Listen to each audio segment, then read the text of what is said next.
오늘도 성령 충만을 사모하며 기도의 자리에 나오신 귀한 성도님들을 환영하고 축복합니다. 함께 기도하겠습니다. 사랑과 은혜가 풍성하신 하나님 아버지, 나를 구원하시기 위해 독생자 예수 그리스도를 십자가에 내어주신 그 사랑에 감격하며 감사와 찬양을 올려드립니다. 이제 우리에게 주신 이 생명을 하나님 나라와 주의 몸된 교회를 위해 쓰임받는 귀한 인생 되도록 인도하여 주옵소서. 대항의 모든 성도님과 가정들을 지켜주시며 질병과 물질과 관계와 인생의 수많은 어려움 가운데 있는 영혼들을 만지시고 치유하시며 회복의 은혜를 베풀어 주옵소서. 담임 목사님과 사모님의 건강 지켜주시며 성령 충만의 은혜로 모든 사역 잘 감당케 하옵소서.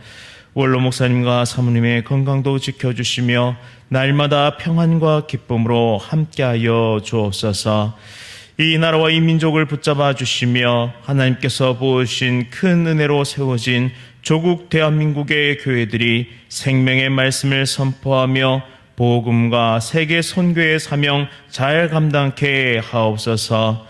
다음 세대들을 인도하여 주시고 기도로 강하고 말씀으로 담대하여 죄로 가득한 세상을 넉넉히 이기는 강한 용사들로 자라가게 하옵소서.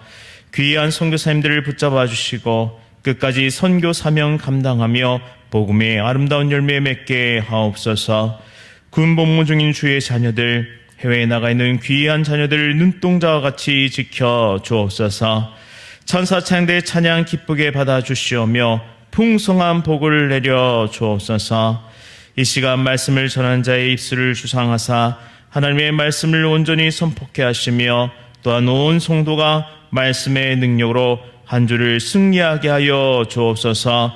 예수 그리스도의 이름으로 간절히 기도드립니다. 아멘. 오늘 하나님께서 우리에게 주시는 말씀은 잠언 20장 1절부터 15절까지의 말씀입니다. 구약성경 932면에 있습니다. 잠언 20장 1절부터 15절까지의 말씀 한 절씩 교독하실 때에 하나님의 음성 들으시기 바랍니다. 포도주는 거만하게 하는 것이요 독주는 떠들게 하는 것이라. 이에 미혹되는 자마다 지혜가 없느니라. 왕의 진노는 사자의 부르짖음 같으니 그를 노하게 하는 것은 자기의 생명을 해하는 것이니라. 다툼을 멀리하는 것이 사람에게 영광이거늘 미련한 자마다 다툼을 일으키느니라. 게으른 자는 가을에 밭 갈지 아니하나니 그러므로 거둘 때에는 구걸할지라도 얻지 못하리라. 사람의 마음에 있는 모략은 깊은 물 같으니라. 그럴지라도 명철한 사람은 그것을 길어내느니라. 많은 사람이 각기 자기의 인자함을 자랑하나니 충성된 자를 누가 만날 수 있으랴. 온전하게 행하는 자가 의인이라. 그의 후손에게 복이 있느니라. 심판 자리에 앉은 왕은 그의 눈으로 모든 악을 흩어지게 하느니라. 내가 내 마음을 정하게 하였다. 내 죄를 깨끗하게 하였다 할 자가 누구냐? 한결같지 않은 저울추와 한결같지 않은 되는 다 여호와께서 미워하시느니라. 비록 아이라도 자기의 동작으로 자기 품행이 청결한 여부와 정직한 여부를 나타내느니라. 듣는 귀와 보는 눈은 다 여호와께서 지으신 것이니라. 너는 잠자기를 좋아하지 말라. 내가 빈궁하게 될까 두려우니라. 내 눈을 뜨라. 그리하면 양식이 족하리라. 물건을 사는 자가 좋지 못하다 하다가 돌아간 후에는 자랑하느니라. 함께 읽겠습니다. 세상에 금도 있고 진주도 많거니와 지혜로운 입술이 더욱 귀한 보배니라. 아멘. 지혜자의 분별력과 성실, 지혜자의 분별력과 성실이라는 제목으로 말씀을 선포하도록 하겠습니다. 삶을 살아가는 데 있어서 매우 중요한 것은 바로 분별력입니다. 어리석은 행동은 자신의 삶뿐만 아니라 타인의 삶까지 망가뜨려 놓습니다. 그래서 지혜로운 판단과 선택이 인생을 살아감에 있어 매우 중요한 것이죠. 분별력은 올바른 기준이 있을 때 생겨나는 것이고, 잠언은 우리 삶에 그 기준을 제시해주고 우리의 삶의 일관적인 태도를 요구하고 있습니다. 1절부터 4절까지의 말씀에서는 어리석은 자의 행동에 관한 교훈을 주고 있는데요. 먼저 어리석은 자는 술에 취해 거만하게 행동하고 심지어 왕 앞에서 경솔하게 행하여 왕의 진노를 산다라고 말씀하고 있습니다. 1절에 보시면 포도주는 거만하게 하는 것이요 독주는 떠들게 하는 것이라 라고 말씀하시는데요. 여기에서 거만함, 레츠는 잠언에서 가장 많이 등장하는 표현인데 타인을 비웃고 조롱하고 또 마구 떠들어대는 그런 행위를 말합니다. 아무도 그런 사람을 좋아하지 않죠. 또 더 안타까운 것은 여기저기 다툼을 일으키고 그 다툼의 영향, 그것을 수습하기 위해 인생을 허비한다라는 데 있습니다. 삶의 열매는 삶의 태도로부터 결정됩니다. 유한한 인생을 아름답게 결실하려면 세월을 아끼는 지혜가 매우 중요한 것입니다. 게다가 왕 앞에서 그런 행동을 한다는 것은 죽음을 각오해야 한다는 뜻이죠. 따라서 술에 미혹되어 거만하게 행하는 자는 지혜가 없다라고 말씀합니다. 현대 사회는 고대 사회보다 더 많은 쾌락을 제공합니다. 유흥거리와 놀거리로 가득 차 있죠. 술뿐만 아니라 약에 취하고 도박에 취하고 또한 성적인 것에 취하며 이리저리 비틀거리는 인생들로 가득 차 있는 것이 바로 현대 사회입니다. 이러한 것들이 궁극적으로 우리에게 뺏어가는 것이 있으니 그것은 바로 시간이죠. 순식간에 우리의 시간, 우리의 세월을 빼앗아 가버리고 하나님의 위대한 일들을 경험하거나 행할 수 있는 기회를 빼앗아 가버립니다. 하나님은 놀랍게도 우리 인간들과 동역하기를 원하십니다. 하나님 혼자 일하시는 것이 연약하고 완악하고 불완전한 우리 인간들과 함께 일하는 것보다 더 편하고 완벽하실 텐데도 하나님은 기어이 우리들과 함께 일하기를 원하십니다. 때로는 가지 않으려고 이리저리 몸부림치는 저와 여러분들을 어떻게든 진리와 생명길로 인도하시기 위해 때로는 풀물을, 때로는 도가니를 준비하셔서 깊이의 축복을 경험케 하십니다. 그러고서는 기어이 하나님은 우리와 함께 아름다운 하나님의 일 또한 주의 몸된 교회의 일을 맡기시고 감당케 하시며 또한 그곳 가운데서 기쁨을 얻게 하시죠. 놀라운 사실은 하나님의 사전에는 포기란 없다는 사실입니다. 하나님께서 택하신 자를 영원토록 인도하십니다. 하나님과 함께 영혼을 살리고 또한 인생들을 올바른 길로 인도하는 복된 길을 걸어가도록 저와 여러분들을 초대하고 계신다는 사실입니다. 내가 죽은 인생이었는데, 내가 심판받을 인생이었는데 그런 나를 살리시고 이제는 누군가를 살리는 인생으로 우리의 인생을 복되게 사용하시는 것이죠. 그래서 지혜로운 자는 지혜의 영이신 성령님께 자신의 삶을 온전히 드립니다. 결정과 결단의 순간에도 기도로 성령님께 자신의 판단을 맡기고 또한 자신의 삶의 방향을 묻고 그 음성에 순종한다는 사실입니다. 술에 취한 채 비틀거렸던 어리석은 삶을 버리고 이제는 성령 충만을 사모하며 예수님과 온전한 걸음을 걷기 위해 날마다 기도의 자리로 나온다는 사실입니다. 여러분들은 어떤 인생을 살기를 원하십니까? 한 걸음 한 걸음을 인도하시는 하나님의 놀라운 은혜를 경험하는 인생을 살고 싶으십니까? 아니면 오늘도 취한 채 이리저리 비틀거리며 방향도 목적도 없이 허송세월하는 그런 인생을 살아가기를 원하십니까? 모두가 전자의 삶을 원할 것입니다. 오늘 이 시간 하나님의 손에 꼭 붙들려서 또한 성령 하나님과 동행하는 은혜의 복된 인생을 살아갈 수 있기를 간절히 바랍니다. 5절에는 지혜로운 자의 은유가 나타나는데요. 여기서 모략은 충고, 조언, 계획을 의미하지만 부정적인 의미로는 음모를 뜻하기도 합니다.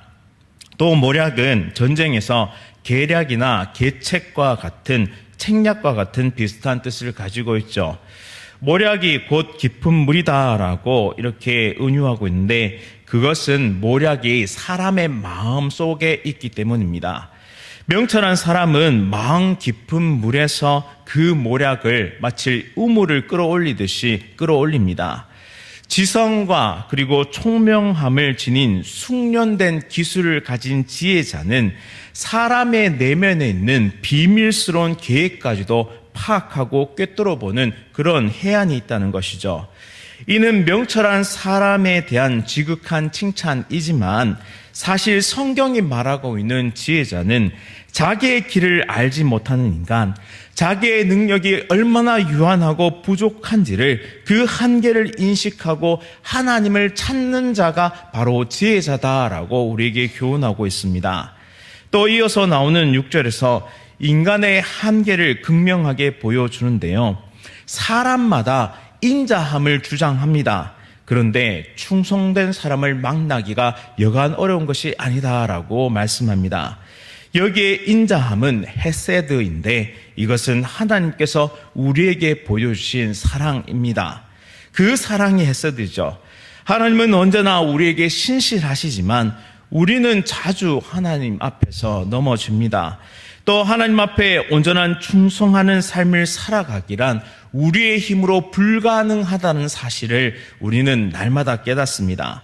하지만 성령 하나님의 충만한 은혜와 능력으로 하나님 앞에 충성되이 행하는 자에게는 큰 복이 뒤따르게 됩니다. 7절 말씀에 온전하게 행하는 자가 의인이라 그의 후손에게 복이 있느니라 라고 말씀하십니다. 누구의 강요가 아닌 자발적인 충성과 그리고 그러한 순종은 하나님의 길을 걸어가는 모든 자들에게 복으로 다가오게 되는 것이죠. 또한 그런 삶을 따르는 후손들도 행복한 자다라고 말씀합니다. 여기에서 의인의 행위가 후손에게 미치는 큰 영향력을 우리에게 교훈합니다. 다음 세대에게 온전한 신앙을 물려주는 것이 가장 큰 복을 선물하는 것과 같다는 것이죠. 물질을 물려주는 것보다 하나님의 가치를 물려주고 또한 신앙을 물려주는 것이 가장 복된 길이다라는 말씀입니다. 우리 모두가 신실하고 충성된 하나님의 종이 되어 주의 몸된 교회를 섬기며 또한 믿음의 길을 걸어갈 수 있기를, 그래서 우리의 삶의 흔적을 바라보며 또한 우리가 걸어간 그 한 걸음 한 걸음을 바라보며 따라올 후손들에게 가장 복된 삶을 제시하고 가장 복된 삶을 경험케 하며 또한 가장 복된 삶을 선물할 수 있기를 간절히 원합니다. 이제 마지막으로 인생의 궁극적인 질문으로 오늘 잠언서 말씀은 마치고 있습니다. 9절 말씀에 나의 죄를 내가 깨끗하게 했다라고 누가 말할 수 있는가라는 질문은 모든 인류에게 던지는 무시무시하고도 강력한 질문입니다. 그 누가 스스로 죄를 깨끗게 할 수 있을까요? 정답은 아무도 없습니다. 죄인은 자신의 죄나 타인의 죄를 결코 사할 수가 없습니다. 대신할 수가 없죠. 자신의 죄책을 다 갚기에도 부족한 인생이기 때문입니다. 또 죄인인 우리는 정의롭지 못한 저울과 추와 한결같지 않은 되로 가지고 사람을 속이며 살아가는 인생입니다. 내가 손해보려 하지 않는 것이 본성적인 인간의 태도죠. 내 고집과 내 의견을 관철시켜야만 속이 풀리는 사람들입니다. 이 정의와 공의가 무너지는 것은 사회가 아니라 1차적으로는 내 삶, 내 마음입니다. 내 자신과 내 인격 속에서 정의와 공의가 무너집니다. 내가 정의롭지 못하고 내가 공의롭지 못하고 내가 하나님 앞에서 온전한 걸음을 걸어가지 못하기 때문에 결국에는 내가 살아가는 세상도 그렇게 변질되어 버리는 것이죠. 만약 우리의 마음이 누군가의 눈에 의해서 훤히 들여다 보인다면 그 누가 고개를 빳빳이 들고 다닐 수 있을까요? 모두가 부끄러워서 숨어들 수밖에 없을 것입니다. 하지만 진정한 지혜자는 이러한 한계, 내 힘과 내 능력으로는 내 죄를 해결할 수 없습니다. 그렇기 때문에 하나님 앞에 나아갑니다. 하나님이시여, 예수 그리스도시여 나의 죄를 용서하여 주시고 하나님의 자녀로 살아갈 수 있도록 인도하여 주옵소서. 그렇게 하나님 앞에 왕으로 고백하며 당신이 나의 왕이십니다, 예수님을 향하여 당신이 나의 메시아, 나의 구원자이십니다 라고 고백하며 그렇게 나아간다는 사실입니다. 따라서 지혜자는 한계를 발견하고 그 한계로 인해 하나님 앞에 나아가는 자, 또한 이 한계를 발견하는 것차 하나님의 선행적인 은혜가 있음을 감사하며 기뻐하며 이제는 하나님 나라 법칙대로 살아가기를 즐거워하고 애쓰며 노력하는 그런 자가 지혜로운 자다라는 것이죠. 그리고 지혜자는 자신만 이 하나님을 누리는 것이 아니라 이 하나님을 자랑하기 시작하고 노래하기 시작하는 것입니다. 그런 고백을 하나님은 귀하게 여기시고 15절 말씀처럼 금이나 진주가 아무리 많아도 지혜로운 입술이 최고의 보배다라고 극찬하시는 것입니다. 우리의 입술은 지금 무엇을 말하고 있습니까? 나는 잠언서의 지혜자처럼 하나님의 주인 되심을 고백하고 하나님의 통치를 자랑하며 내게 행하신 구원의 복음을 노래하며 그렇게 선포하는 입술로 살아가고 있습니까? 매일 매 순간 하나님을 찬양하고 또 예수 그리스도의 구원자 되심을 노래하며 그리고 이 복음만이 진리요 생명의 길이다라고 선포하며 노래하는 그런 지혜자의 입술을 가지고 살아가고 계십니까? 우리 모두가 이 지혜의 입술을, 이 복음의 입술을, 이 능력의 입술을 가지고 오늘 하루도 승리하며 하나님께 감사와 찬양을 올려드리는 그런 복된 인생 될 수 있기를 간절히 원합니다. 그리고 이 인생을 함께 따라올 우리의 후손들, 우리의 자녀들, 그들의 인생을 위해 오늘도 기도하는 하나님의 거룩한 백성 다 되시기를 간절히 바랍니다. 말씀을 기억하면서 함께 기도하겠습니다. 오늘 말씀을 통해 복된 지혜자의 입술이 얼마나 귀한 보배인지 깨닫게 하시니 참으로 감사드립니다. 하나님께서 내게 베풀으신 헤세드의 사랑을 기억하게 하옵소서. 또한 참된 말씀의 분별력을 가지고 이 땅을 살아가며 세월을 아끼고 시간을 아끼며 하나님께서 행하실 놀라운 은혜의 삶들을 기대하고 경험하고 목도하며 그 기적 가운데 그 은혜 가운데 승리하는 우리 모두의 삶 될 수 있도록 인도하여 주옵소서. 혹 우리 가운데 삶에 절망하고 낙담한 지체가 있다면, 또한 내가 가진 문제와 어려움 속에서 골몰하고 있는 지체가 있다면 이 시간 성령 하나님의 놀라운 은혜와 충만하신 역사가 쓰러진 우리를 다시 일으키시고 소망의 등불을 들고 다시 어둠을 헤치고 살아갈 수 있도록 일으키시는 그 은혜를 경험케 하여 주옵소서. 모든 병들고 약한 것들이 이 시간 치유되는 놀라운 역사를 허락하여 주시고, 또한 의인의 강구는 역사하는 힘이 큽니다라는 그 사실을 기억하며 오늘 사랑하는 지체를 위해, 또한 사랑하는 우리 구역 식구를 위해, 또한 사랑하는 대항의 모든 가족들을 위해 기도하는 은혜의 백성, 능력의 백성 될 수 있도록 인도하여 주옵소서. 오늘도 우리를 신실하게 이끄시며 또한 우리의 기도에 신실하게 역사하실 하나님을 바라보며 예수 그리스도의 이름으로 간절히 기도드립니다. 아멘.